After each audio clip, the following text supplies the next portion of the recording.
안녕하세요. 다큐멘터리 영화 폴란드로 간 아이들로 10년 만에 여러분들 찾아뵙는 추상미입니다.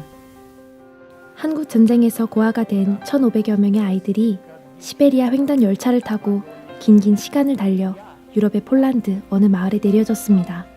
이 영화는 1951년 한국 전쟁 당시에 폴란드로 보내진 한국 전쟁고아 1,500명에 관한 이야기고요. 같은 전쟁의 상처를 경험한 폴란드 선생님들이 아이들에게 엄마 아빠가 되어주며 헌신적으로 사랑을 나누다 이제 8년 만에 아이들과 또 가슴 아픈 작별을 하는 그런 실화입니다. 이 소재를 찾게 된 얘기를 하다 보면 제 프라이버시에 관련된 사적인 얘기를 자꾸 안 할 수가 없는데 산후우울증이 찾아왔었고 이제 다른 어떤 아이들을 보고서는 우리 아이처럼 생각돼서 막 눈물 흘리고 그런 상황이었는데 지인이라는 출판사에 갔다가 이 북한 전쟁고아에 관한 실화 자료를 제가 얻어오게 돼요. 그런 것들이 다 연관이 되어서 지금 내가 이제 어떤 상처 가운데 있고 우울증 가운데 있고 그런데 북한 전쟁고아들의 이 실화를 제가 이제 그걸 받았고 이런 게 좀 운명적인 흐름이었고 그리고 이 소재는 정말 주변을 다 물어봐도 아무도 모르는 소재고 그래서 다른 어떤 이야기보다는 지금은 이 이야기가 나에게 가장 진실하게 접근할 수 있는 그런 소재다라는 생각에 송이와 나는 사라져가는 역사 속의 아이들을 찾으러 여기 폴란드에 왔다. 1950년대의 유럽이란 곳도 생소하지만 폴란드라는 나라는 우리에게 그다지 친숙한 곳이 아닙니다. 폴란드란 나라를 공부하면서 굉장히 신기했던 건 우리나라와 한국과 굉장히 많은 역사의 흐름들이 비슷해요. 강대국에 둘러싸여 있다는 점, 다른 나라를 침략한 것보다는 침략을 당한 횟수가 더 많다는 점, 그리고 분단 상황이 한 3번인가 있었다는 점, 역사에서. 독립운동의 역사가 한국하고 굉장히 비슷해요. 그래서 런던과 파리에 임시정부가 있었어요. 1차 세계대전의 전쟁으로 인한 상처 때문일까?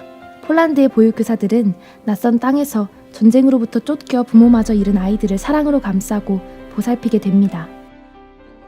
감춰져 아무도 알지 못했던 이야기들, 주인공인 고아들과 폴란드인 선생님들도 모두가 상처에 아픔이 있지만 이 여정을 추적하는 두 사람, 추상미 감독과 탈북 청년 이송. 이들 역시 상처를 가진 남한과 북한의 사람들입니다. 제가 그 영화를 준비하는 과정에서 오디션을 봤어요. 네, 그래서 어린 시절에 북한에서는 무슨 절 그런 게 되게 많아서 그런 게 의무교육이에요. 1인 1기 말하자면 한 명이 무조건 한 악기를 다룬다거나 춤과 이제 노래도 굉장히 전통적인 춤사위 이런 것들을 그대로 전수받아서 부르고 그래서 정말 12살, 13살 된 그 탈북 학생들이 그런 걸 다 해요. 그런 게 남아있어요.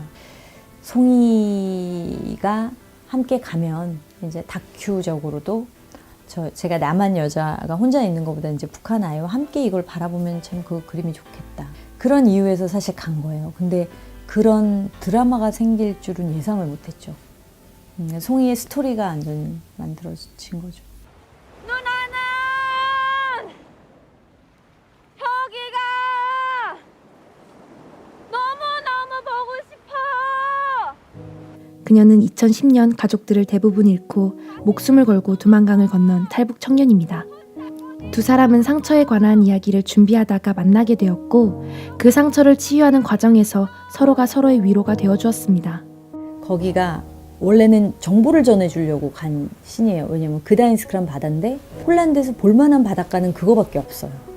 그래서 거기에 북한 고아들이 거길 가서 놀았어요.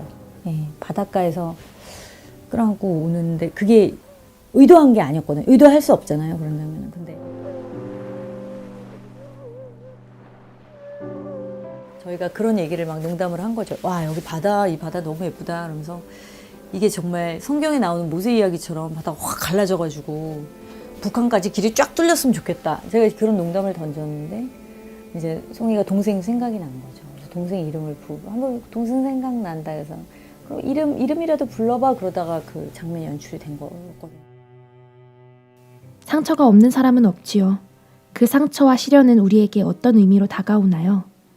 폴란드 선생님들은 본인의 개인의 상처이자 역사의 상처인 그 전쟁의 상처, 2차 대전의 홀로코스트를 바라봐야 했던 그리고 전쟁 중에 가족을 잃어야 했던 그 상처가 다른 민족을 품는데 선하고 아름답게 사용이 된 어떤 일화인 거죠. 하나님이 우리에게 시련을 주실 때는 그 시련이 쓰레기통에 버려지기 위해서 주시는 게 아니잖아요. 그 상처가 깊으면 깊을수록 폴란드 선생님들처럼 그러면 타인에 대한 연민과 공감이 그만큼 더 깊어지는 거죠. 심지어는 폴란드 선생님들이 이 아이들을 유년 시절의 일부라고 얘기했고 자기 분신처럼 봤어요. 그러니까 이 아이들을 사랑하고 품는 것이 곧 선생님들이 유년 시절을 치유하고 구원하는 그런 일이었던 것이죠. 저도 상처에서 출발해서 영화를 하게 됐는데 우리는 우리의 역사의 상처, 한국전의 상처, 분단의 상처가 그동안 어떻게 성찰이 되어 왔는가에 대한 퀘스천이 생기더라고요. 진짜 통일은 사람의 통일이잖아요. 근데 그거는 사실 굉장히 긴 호흡을 갖고 바라봐야 하는 기나긴 여정이라고 생각을 합니다. 그래서 이 통일로 가는 여정에 우리가 어떻게 보면 출발선에 서 있다는 생각도 들고요. 그들을 품게 만드는 원동력이 무엇인가?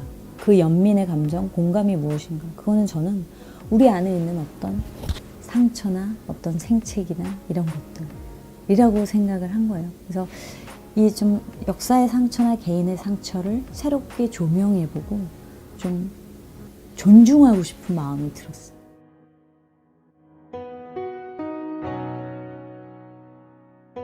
지금 옆에 있는 사람을 돌아보세요. 그 사람의 상처가 느껴지시나요? 다른 사람의 상처를 어떻게 돌아보면 좋을지 폴란드로 간 아이들을 통해 고민하는 시간이 되었으면 좋겠습니다.